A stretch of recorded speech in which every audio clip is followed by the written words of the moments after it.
One day, this group of middle schoolers decided they're going to start a band. They got a rusty drum set, a broken amp, and one kid with a guitar who only knows like 2 chords. Well, here's what they did. They made flyers, and they put them around the school. Live garage concert, $1 admission, and they put the address. Well, after school, kids start showing up to this garage. The first day it was like 10 people, and these guys come out like they're freaking rock stars. What's up, everybody? What's up? You ready for a concert? And the people are like, yeah, sure, I guess. Just play something. And they launch into their one song. Garage music! Garage music! And it ends. That's it. Play something else. But they don't know anything else, so they just play the song again. Garage music! Garage music! And those kids left pissed off. But the thing is, people kept coming back every single week and paying the entry fee just so they could boo this band. Garage music! You guys freaking suck! Yeah, you guys stink!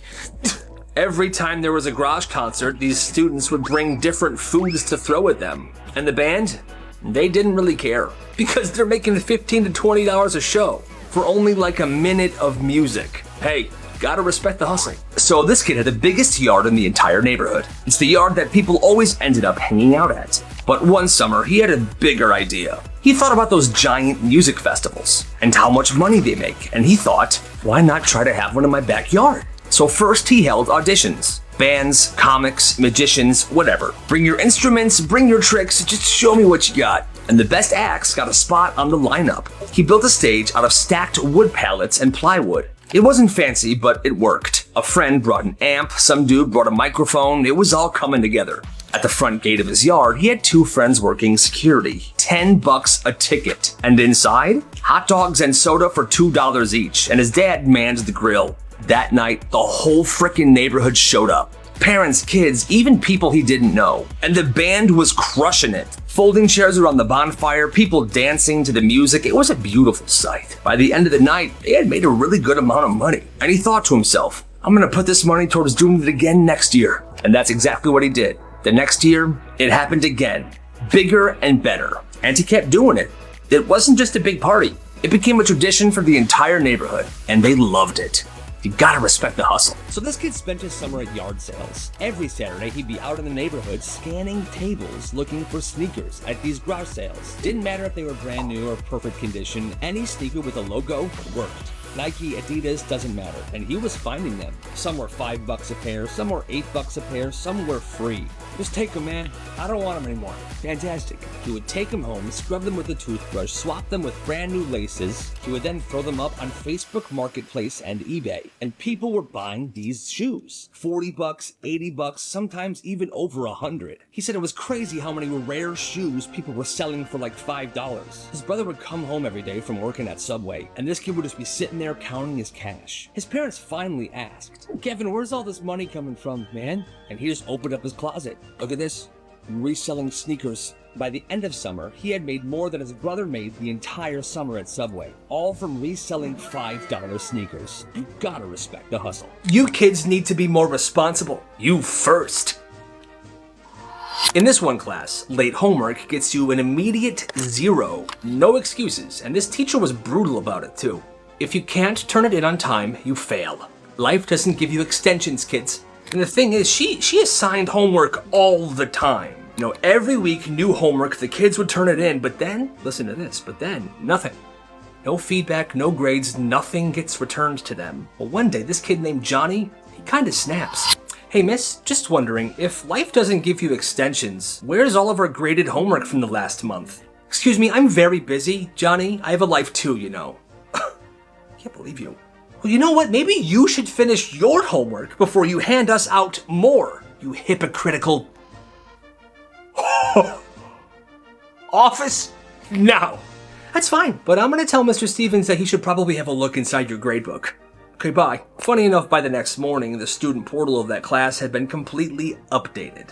She had graded everything. And during class the next day, she changed the late work policy. This kid named Matt was spending the night at his friend's house for the first time. They had been best friends since the start of the year, but he had actually never stayed at his house before. Everything was pretty normal at first. Pizza, video games, all that. Before bed, the dad walks into their room and says, "All right, boys, remember, no flushing the toilet after 10 p.m., okay?" Matt just laughs. He thinks the guy's joking. This ain't no joke, son. I'm serious. If you have to go, go, but don't flush until morning. Then he just walks out. What's that about, dude?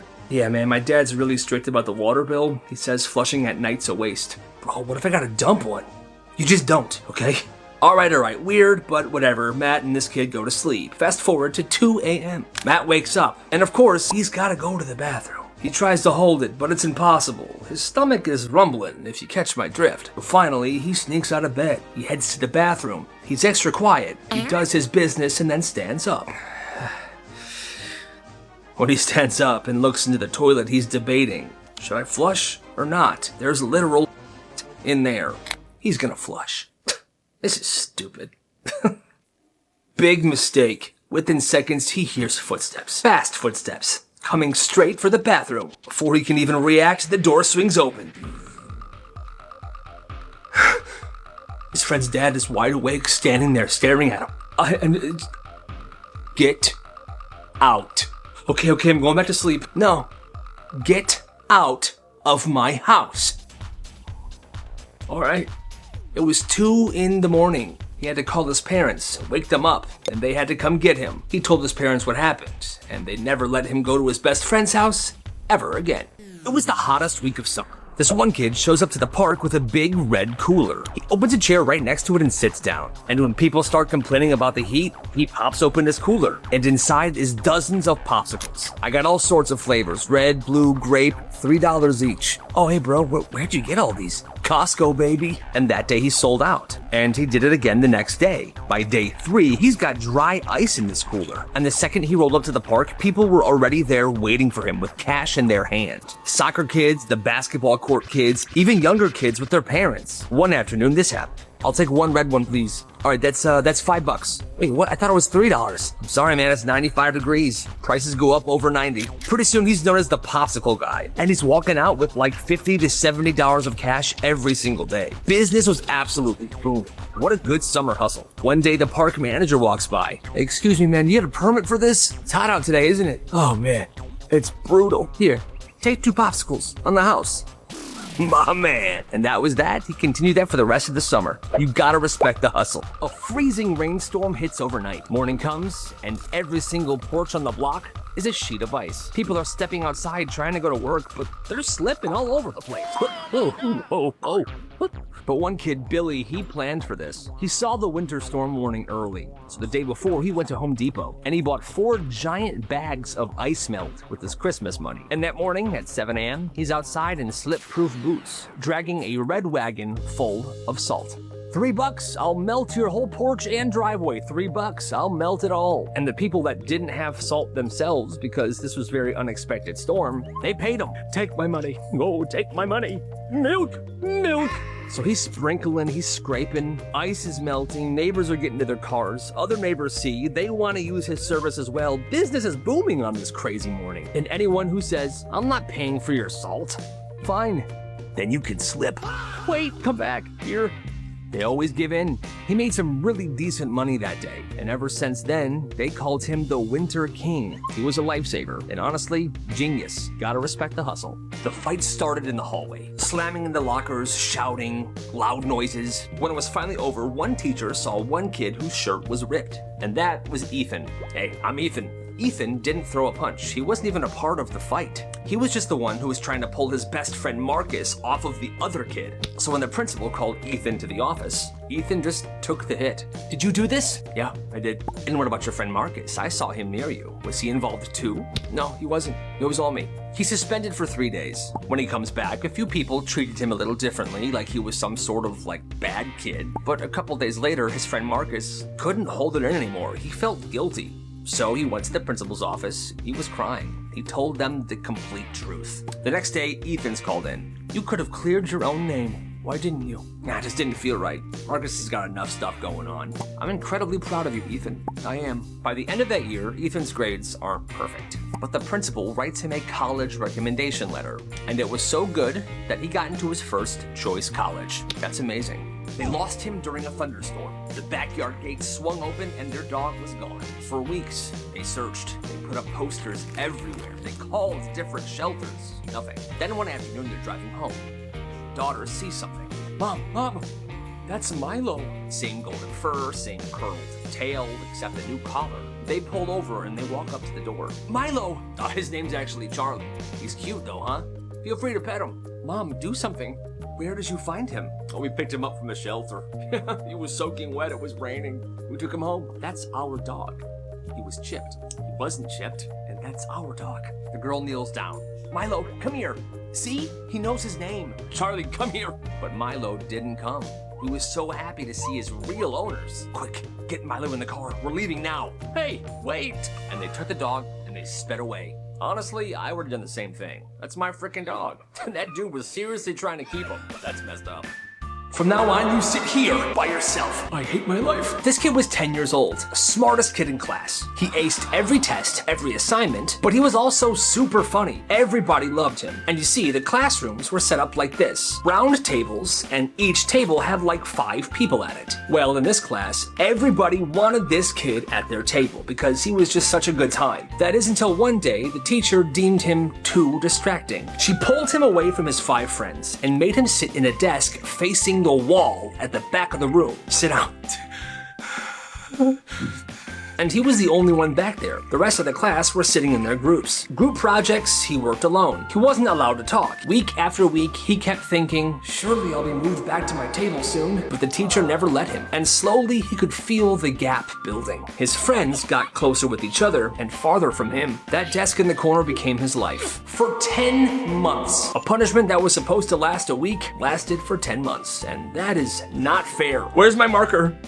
Where's my marker? Miss, there's another marker right there. It's not the same. So this teacher had a favorite marker. Not the kind of favorite where she used it. It was the kind of favorite where she just talked about it a lot and kept it close. It was a purple Expo marker with a chisel tip. She called it her thinking marker. You know, she would use it to like teach and whatever. She kept it in a separate drawer and she said that nobody was allowed to use it. One day she opens the drawer and it's gone. She pulls the drawer out of her desk, turns around and holds it up to the class. Who took my purple marker? Class is confused. They're like, here we go. But she doesn't start class. She just paces the room.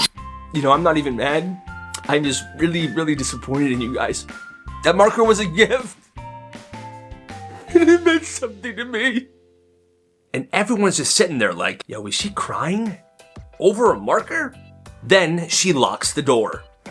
We are not leaving until it's returned. She gives a whole 15-minute speech. She called it a teachable moment in betrayal. People started checking their bags just to prove that they didn't have it. They were dumping everything out like, miss, we don't have your frickin' marker, lady. Eventually, someone finds this purple marker under her desk. It rolled behind a storage box that she kept down there. She picks it up, holds it in the air, and she says, see? This is why trust matters, you guys. Class ended 10 minutes late that day because of this teacher's nonsense, and nobody learned a thing, except for the fact that maybe she is weirdly in love with an Expo marker.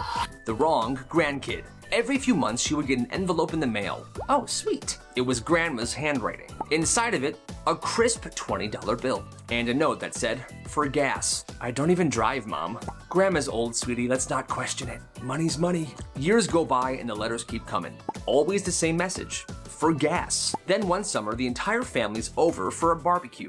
Well, her cousin pulls up. New car, loud music bumping. He's about 5 years older than she is. What's up, family? Grandma hugs him. She's laughing. Oh, I see that gas money's going to good use. The cousin goes, gas money? Yeah, I've been mailing it to you for years. Well, this girl overheard that. Grandma, you've been mailing me that. Oh, my fault. What had happened was the grandma had written down this address years ago. It was the wrong address. It was the address of Ashley Johnson. The grandkid she meant to send it to was Adam Johnson. So all she wrote on the letter was A. Johnson. You can see where the confusion would come into play. Well, Grandma, looks like you owe me like $300 now. Oh, no. Your cousin probably needed that money more than you do. I mean, look at your nice car. You got plenty of it. That's hilarious. This guy wants to know if he did anything wrong. So where he works, there's this rule that you cannot have any electronics at all on you. No phones, no smartwatches, no pagers, nothing. Well, at this time, he had been working there for about 6 months, and his wife was fully aware of this rule. She knew not to contact him during the workday. Every morning when he gets to work, he drops his phone off in his locker, and he typically has it on Do Not Disturb. Well, on this particular day, there was a huge fire on the secondary work site. This guy would occasionally work on that work site, but on this day, he was in the main office. Well, his wife didn't know that. The fire was blazing. It made it on the news. Now, his wife watching the news was obviously freaking out because the fire was blazing while people were still inside the building. There were casualties and people seriously injured. She calls her husband, 20 times to be exact. Well, somehow his Do Not Disturb got taken off, or he never turned it on in the first place because his phone was ringing very loudly in his locker. His boss called him into the office and chewed him out. He was written up because his phone was going off. He saw those 20 missed calls from his wife and he was super mad. And now getting written up is hurting his chances of a raise and a promotion. He called her back and she was sobbing, asking if he was okay. He said, "Of course I am. Why the heck would you call me 20 times? When he got home, she was super upset with him. He kind of realized what he did and tried to apologize, but she wouldn't take it. For days after that, she slept in another room and barely talked to him. But even so, he still thinks he had a very good reason to be angry and yell at her. What do you think? She was worried about his safety. So I've had this dream multiple times in the past week or so, and I wrote it down. I'm running around this large, futuristic city. I knew that there was a creepy and strange man that was chasing me and my friends. He would get close, and then we would run to another place and hide. He never caught up to us, but he was always very close. I woke up as he was about to find us. Weird dream, but I wanted to know what it meant. So I did some digging and I found this app called Yoru X, and they actually interpret your dreams for you. So I got it, I copied the dream that I wrote down, and I pasted it inside their app. And they gave me a dream interpretation. Okay, that actually makes perfect sense. Pretty thorough interpretation as well. I like this. The app's called Yoru X. If you have any crazy dreams, try it out and leave your dream interpretations in the comments. I want to hear them. I like having a clean house, but I hate having to wrap the vacuum cord like it's a freaking fire hose, so I got this vacuum. It's cordless, it's on your wall, and it works so well. Look at how nice it cleans the floor here. There's a light too, so you can see the kind of dirt and dust specks. Look at that. Beautiful job, and when you're done, you just put it right back up. No cord, no folding, it's perfect. This kid's stepdad worked for Coca-Cola, and because of that, there was a rule in their house. No Pepsi products, ever. Not in the fridge, not at restaurants, and not at birthday parties. If they were out to dinner, yeah, I'll take a Coke with my chicken tenders. I'm sorry, we only have Pepsi products. Yeah, nope, pack it up. We are leaving. We're going somewhere else, kids. But my chicken tenders. I said we're going somewhere else. Even when they were hosting parties at their house, if any of their guests came with Pepsi products, pour it out or throw it away. Those are not allowed in this house. I understand some people have a preference between Pepsi and Coke, but this just went a little too far. That dad sounds insane. Come here, idiot. Not you again. Every single day at lunch, this same bully would walk by this kid. He would slam his lunch tray down and laugh. Oops, my bad. I guess you're eating off the floor again.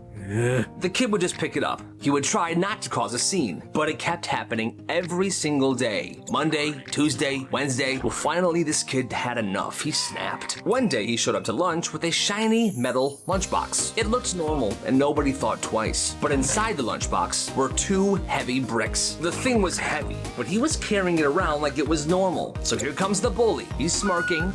Hey, let me help you with your new lunchbox, lunch boy. Oh, okay. And just like every other day, the bully smacks the lunchbox. But right as the bully's hand hits the lunchbox, the kid lets go right above the bully's foot. My toe! I think it's broken. Oops, my bad. And the bully's toe was broken, but it was his own fault. After that day, he did not mess with this kid ever again. Yeah, good. Mr. Donnelly was the new history teacher. Perfectly combed hair, crisp tie, he was very well put together. Then one day, one kid finds him on a bodybuilding website. Apparently, Mr. Donnelly used to compete in bodybuilding competitions. Well, he saw this picture of him. Spray tan, oiled up, posing like a bodybuilder, and his bodybuilding name was Titan Steel. Well, this kid tells a bunch of people in his class. And the next morning, good morning class, how are we doing today? Good morning, Titan Steel. He's shocked. Excuse me? Oh, sorry, Mr. Donnelly. And by lunch, everybody knew Mr. Donnelly's secret. Hey, Mr. Steel, you gonna bench the vending machine? What you got for lunch today, Titan? A bunch of chicken breasts and protein powder? Oh my god. And he's hearing it all day, every day, whispers of Titan Steel this, Titan Steel that. By January, he freaking snaps. If one more person says that name, I am quitting Titan Steel. The next day, he was gone and there was a sub. He actually quit that job. I guess he would rather be unemployed than be Titan Steel. Wow, that's absolutely insane. At this school during lunch, milk cartons were free, and they were all just sitting on this table. So one day, these 3 fifth graders, they stockpiled 20 milk cartons, shoving them in their backpacks, in their pockets, up their sleeve, and they take them out to recess. They walk over to the brick wall on the side of the building, and they just start chucking the milk cartons against the wall. Yeah, milk! Milk! The milk cartons are exploding, milk is spraying everywhere, a crowd gathers. Kids are cheering, they're watching this like it's a frickin' sporting event. Well, that's when somebody says, "Yo, the principal, he's coming!" Oh crap. The 3 milk chuckers put their hoods up and they just disappear into the crowd. The vice gets there. Alright, who did this? And it was instant snitching, names and details. The principal immediately starts searching for these kids. And there were close calls, but these guys were really sneaky. Hiding against benches, behind trees, in the slide. Somehow, they never get caught, and the rest of the day is a frickin' mission. At lunch, the principal and the vice principal are posted at the table that these kids usually sit at. Oh crap, he's right there. Let's eat in the band room. Milk! That entire day they managed to escape the wrath of the principal. And when school was over, they went home. But the craziest part is, some random kid cleaned up the milk wall by himself, just because he wanted to. When the principal went out and asked him why he was doing this, "Why are you doing this?" "Because it's the right thing to do." That's legendary. This is my house and my rules. This one dad ran his house like a frickin' business. Instead of allowance, there was a chore system. Every Sunday night, he'd post a list on the fridge. Vacuuming, dishes, mowing, even stuff like wiping down the baseboards. "Alright kids, this is your work week. Everything must be done by Friday." And here's the catch. If something wasn't done, or it was done poorly, you would owe him $5. And no, they weren't losing allowance. They didn't get an allowance. They would actually owe him $5. So Friday after work, he would come into the house. He had a clipboard, and he would check every single thing that he put on the chore list. The bedroom trash can was still full. There was grass clippings all over the yard. That's $10 total. Didn't matter if you had a job or not. If you were in debt that Friday night, you had the weekend to figure it out, or else. One of his kids ended up mowing 3 neighbors' yards. Another one was begging for shifts at the local ice cream shop. "Hey, can I please work a few hours today?" Who are you?" And if you didn't pay him by Sunday night, he would start taking stuff. Game controllers, headphones, even his kids' bikes. There was no limit. And that has to be the craziest thing I've heard in a long time. This kid considered himself a genius. I'm a genius. He knew everything about smartphones and how to fix them. So he decided he was gonna start a business. He told people that he was running a phone repair service, and he got his first 2 customers. And done. Here's yours, and here's yours. It was easy money, and word spread really fast. Suddenly he had classmates, kids in other grades, and even people from outside of school hitting him up. Then teachers started asking him, "Hey, I heard you run a little service, so my screen's cracked. Can you fix it for me?" Absolutely. Now, prices vary depending on the severity of the damage, but he would charge $30 to fix an older phone. If it was a newer phone, it'd be around $80. And if he had to fix a camera lens or something like that, more serious, it could be up to $200. And he was smart. He didn't stop at just the repairs. He started supplying and selling phone cases as well. I got cheap cases for $10, I have wallet cases for $20, and I have designer cases for $50. Which one is it? And he would of course sell screen protectors. $5 flat, sometimes $12 if you wanted a really good one. He ran the service throughout high school, and over the years he serviced so many phones and he pocketed thousands of dollars. And honestly, that's genius. You gotta respect the hustle. It's 1 a.m. at Ryan's birthday sleepover. I'm Ryan. Pizza boxes everywhere, video games on the TV, and then Ryan falls asleep. Hey yo, birthday boy fell asleep first. Do we have to mess with him? And so they did. One kid grabs a permanent marker and begins drawing stuff on his face. No. Another kid takes the entire bag of Cheetos and begins dumping it on his chest and putting Cheetos in his pockets. Cheetos here, some Cheetos there, mountain of Cheetos right here, Cheetos in your pocket. Nice. Then one kid takes a raw hot dog out of the fridge and puts it in his ear. Yeah, hot dog. And that's what woke him up. What's going on? Why am I covered in Cheetos? Don't look in the mirror. What do you mean?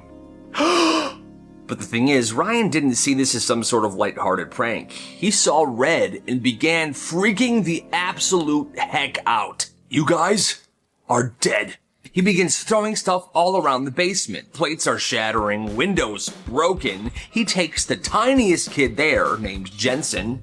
I'm Jensen. Picks him up and throws him at the flat screen TV. Jensen's fine, he's got a couple bruises, but the TV is destroyed, and pretty much so is the entire basement. His parents then wake up, come downstairs to see what's going on, and they freak out as well. They send everybody home, and Ryan was grounded for a month.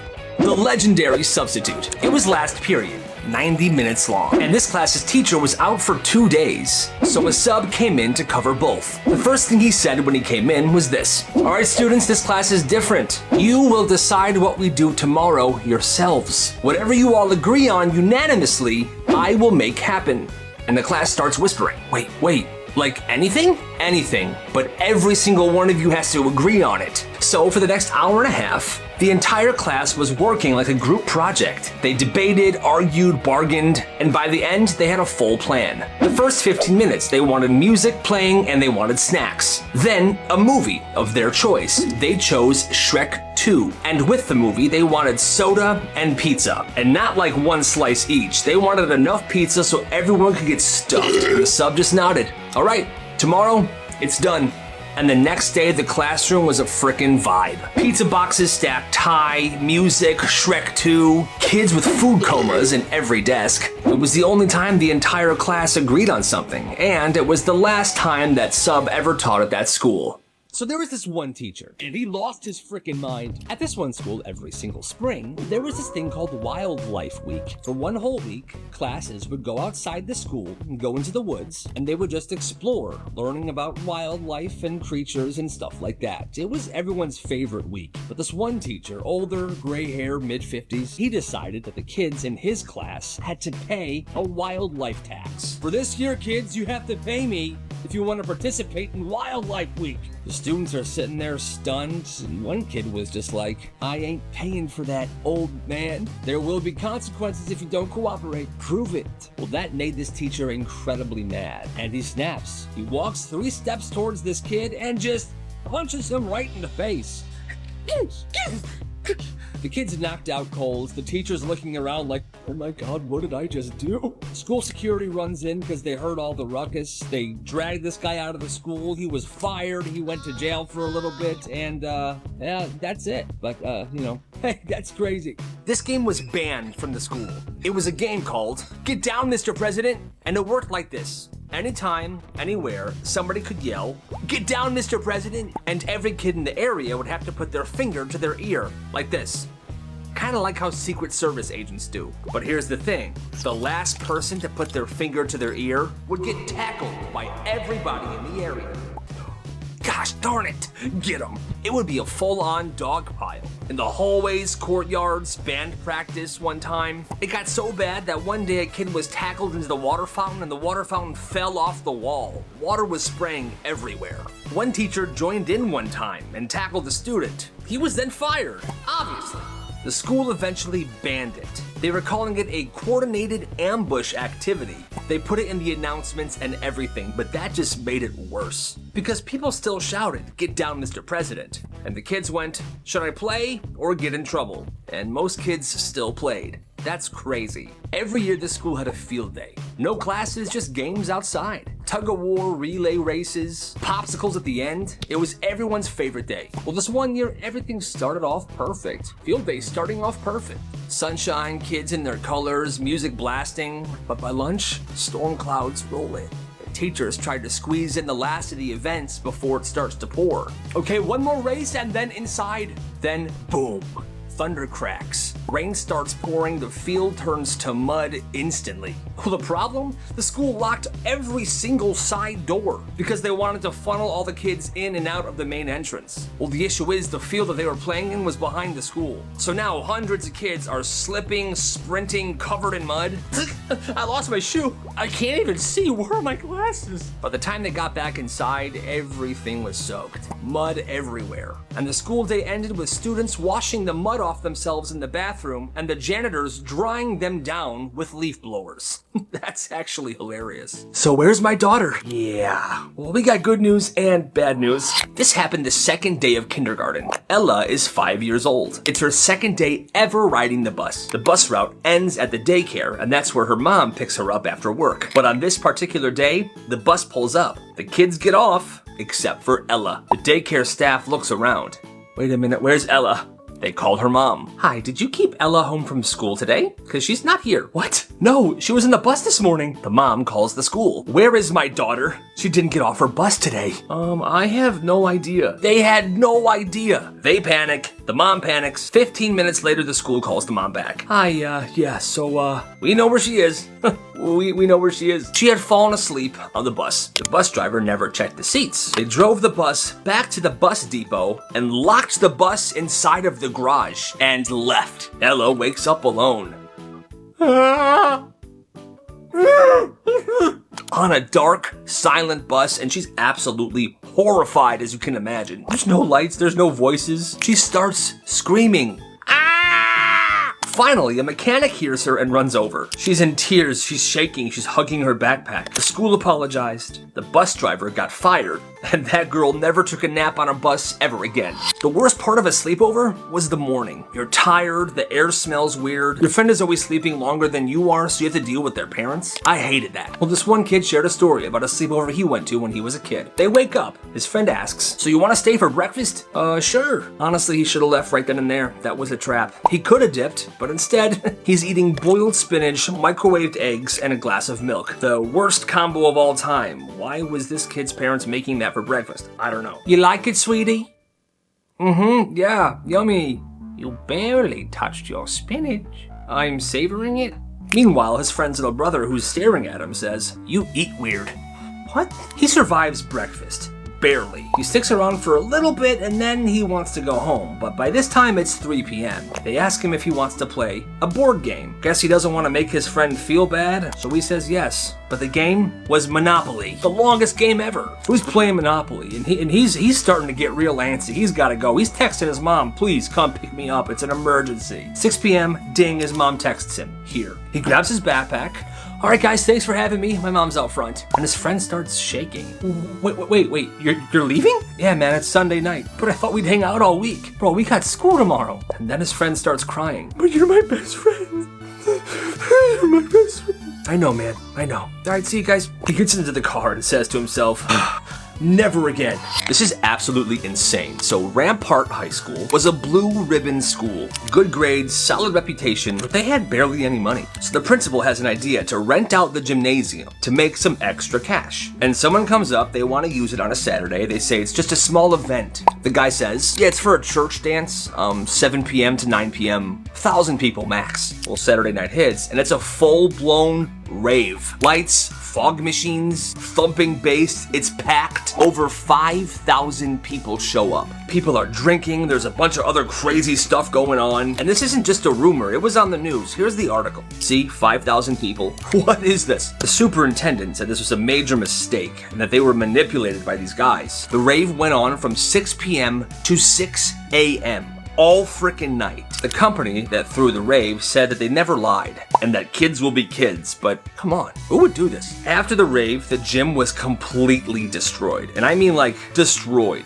The floors, the bleachers, everything. The gym could not be used for the rest of the school year. People start calling the school Ravepart instead of Rampart. And whenever a student from the school's choir sings the national anthem at a school event, they always end it with this. And the home of the rave. Home of the rave. So this girl, Amy, she's 15, straight up running a business at her school. Like it's a full-on operation. She buys the snacks and drinks in bulk. She breaks them up and sells them individually at a markup. Classic black market school economy. She's been doing this for 2 years now, and she's not out here just hoarding the cash that she makes. She's buying stuff. She's using her profits to buy clothes, shoes, whatever she wants. She doesn't ask her parents for money, she earns it. And her mom, well, her mom is like, I mean, yeah, why would I stop her? You know, she's not selling anything illegal, her grades are fine, and I haven't had to buy her anything in months. I'm really proud of her.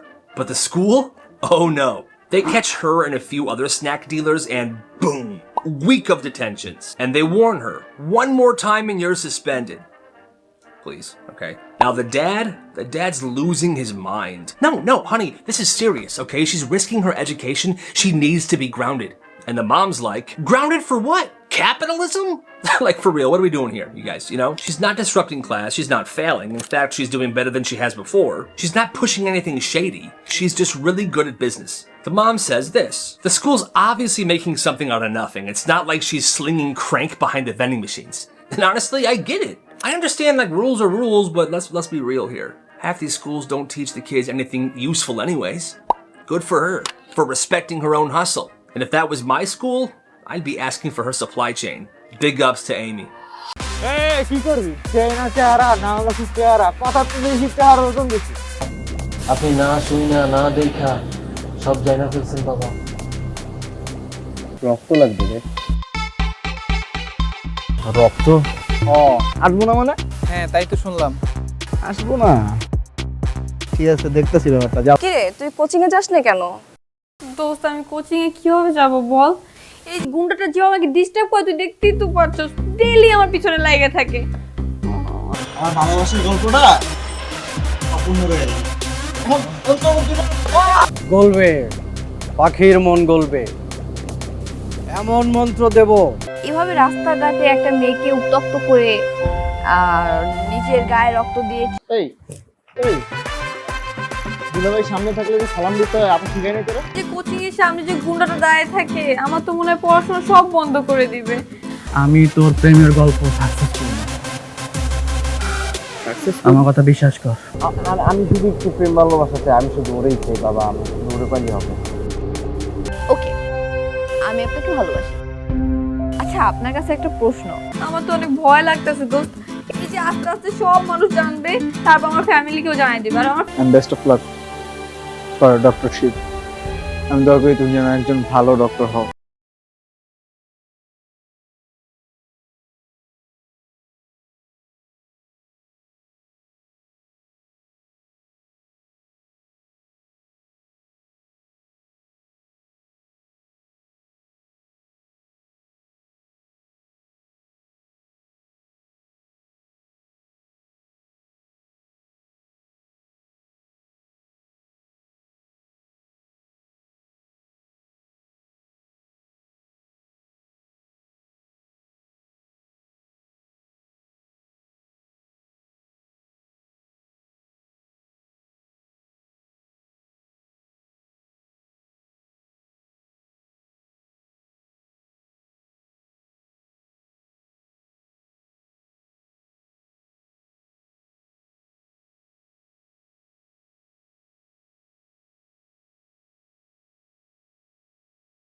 কি রে মাম্মা কই রে তুই কতক্ষণ ধরে দাঁড়ায় থাকবো concert তো শুরু হয়ে যাবে তাইলে তো বন্ধু রিত লেগে গেল আরে বেটা এত লাফাইস না যেরকম শুনতেছি পরীর মতো এরকম করলে তো বেটা যা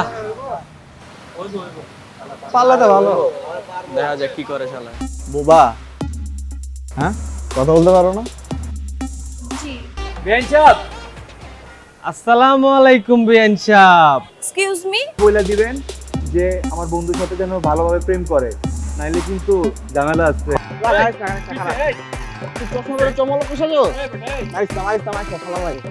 যেদিকে তাকাই তোমায় দেখতে পাই কিচ্ছু ভালো লাগে না বন্ধু তুই যদি রক্ত দেস ভালো লাগে না রে দোস্ত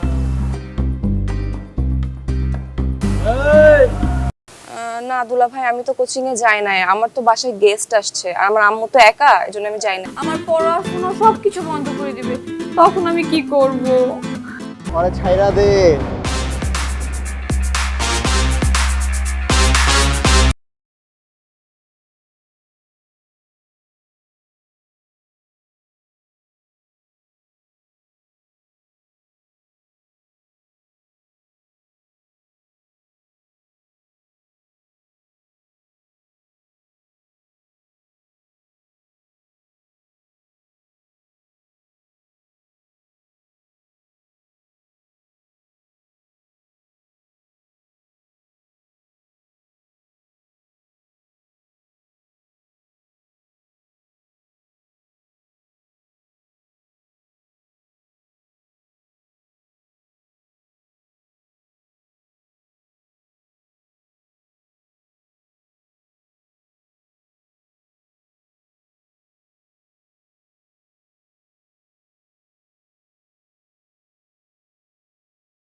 সবে ইন্টার সেকেন্ড ইয়ারে পড়ি।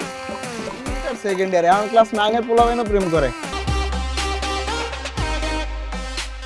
মামা মায়া তো অস্থির। এক্সকিউজ মি আপু, এক্সকিউজ মি, আপনার নামটা যদি বলতেন একটু। শুনেন বেন সাহেব, আমার বন্ধু জিসান, ঠিক আছে? আপনার বান্ধবীরে শুনুন। মারি নাই তো, শাসন করছি। ভালো লাগে না, একটু মারতেই পারি। তাহলে কিন্তু খুব খারাপ হয়ে যাচ্ছে। তুই রবিলের সুন্দর রিক্সা ডাক। ভাবি চিনিকে আমার বন্ধু জিসান দেখতে, প্লিজ ভাবি আপনি একটু নেন, প্লিজ ভাবি। দেখেন ভাবি, ফোন তো ধরে না। আবার কল দেন। এই এই দুলাভাই সামনে থাকলে যে সালাম দিতে হয়, আপনি শিখাই নাই তোরা? যে কোচিং এর সামনে যে গুন্ডাটা দাঁড়িয়ে থাকে, আমার তো মনে হয় পড়াশোনা সব বন্ধ করে দিবে। আমি তোর প্রেমের গল্প সাকসেসফুল না, আমার কথা বিশ্বাস কর। আমি শুধু একটু প্রেম ভালোবাসাতে, আমি শুধু ওরেই চাই বাবা, আমি শুধু ওরে পাইলে হবে। ওকে, আমি আপনাকে ভালোবাসি। আচ্ছা, আপনার কাছে একটা প্রশ্ন,